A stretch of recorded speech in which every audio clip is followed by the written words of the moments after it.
Тәуелсіздігіміз 30 жылға толып отыр.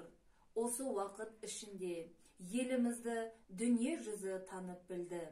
30 жылда еліміз өзінің шекарасы, мемлекеттік рәміздері мен ұлттық құндылықтары, тілі мен діні, мәдениеті мен салт дәстүрі бар тәуелсіз, зайырлы мемлекетке айналды. Көптеген халықаралық ұйымдардың бас қосу саммиті мен форумдары, көрмелері, спорттық жарыстары Қазақстанда ойдағыдай өтіп, еліміздің әлем алдындағы беделін асқақтата түсті. 1991 жылы дене шынықтыру спорт жөніндегі мемлекеттік комитет құрылды. 1993 жылы дене шынықтыру спорт жөніндегі мемлекеттік комитет таратылып, Қазақстан Республикасының спорт және туризм министрлігі құрылды.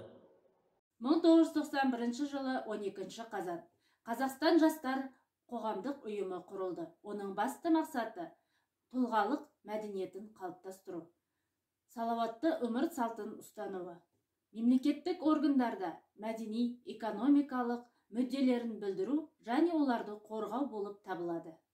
1991 жылдың маусымында алғашқылардан бірі болып Қазақ СССРіндегі мемлекеттік жастар саясаты туралы заң қабылданды. 1993 жылғы 5 қарашада Қазақстан Республикасының президенті Нұрсұлтан Назарбаевтың қаулысымен болашақ халықаралық шәкірт ақысы тағайындалды. Бұл бастама дарынды жастарға келешекте өздерінің жинақтаған тәжірибелерін мемлекет игілігіне пайдалану үшін шетелде сапалы білім алуына көмектесу идеясына негізделген. 1994 жылы бір топ қазақстандық студенттер тұңғыш рет шетелдік жоғары оқу орындарына жіберілді. 1996 жылдың қазан айында мемлекет басшысының жарлығымен үкімет жастар туралы заң жобасын әзірлеп, 1997 жылдың 1 тоқсанында парламенттің қарауына шығарды.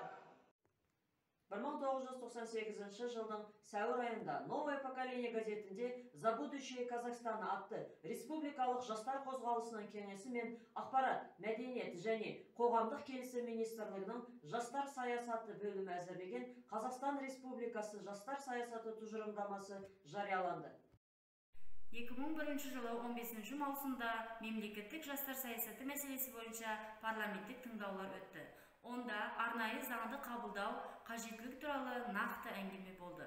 Тыңдау алдында үлкен даярлық жұмысы жүргізілді. Депутаттар округтерге барып, жастармен кездесті. 2002 жылдың мамыр айында Қазақстан Республикасындағы мемлекеттік жастар саясаты туралы заң жобасы республикалық баспасөз беттерінде жарияланды. Қазақстан Республикасының парламенті мәжілісі өзінің арнайы қаулысымен әлеуметтік мәдени даму жөніндегі комитетке осы заң жобасын қарап, ол бойынша қорытынды әзірлеуді тапсырды. Ұсынылған заң жобасына жастар ортасы да үн қосты.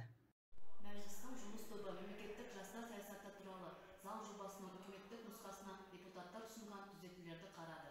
2004 жылы 7 шілдеде Қазақстан Республикасындағы мемлекеттік жастар саясаты туралы Қазақстан Республикасының заңына президент Нұрсұлтан Назарбаев қол қойды.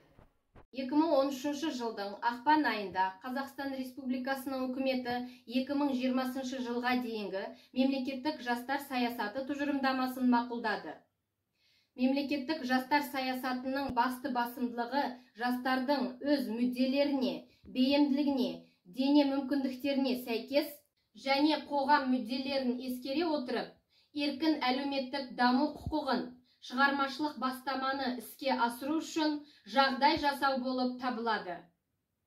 2014 жылдың қорытындысы бойынша Қазақстан жастар дамуының әлемдік индексінде 170 елдің ішінде 27-ші орынды иеленді.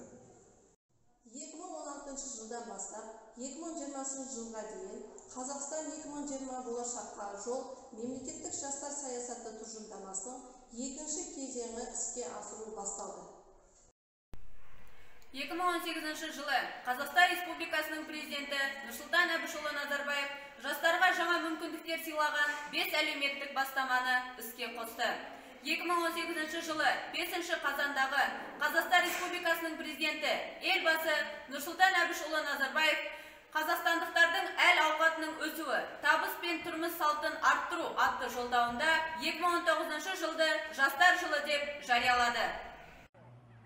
2019 жылы тамыз айында мемлекет басшысы Қасым-Жомарт Тоқаев 2020 жыл волонтерлар жылы деп жариялады.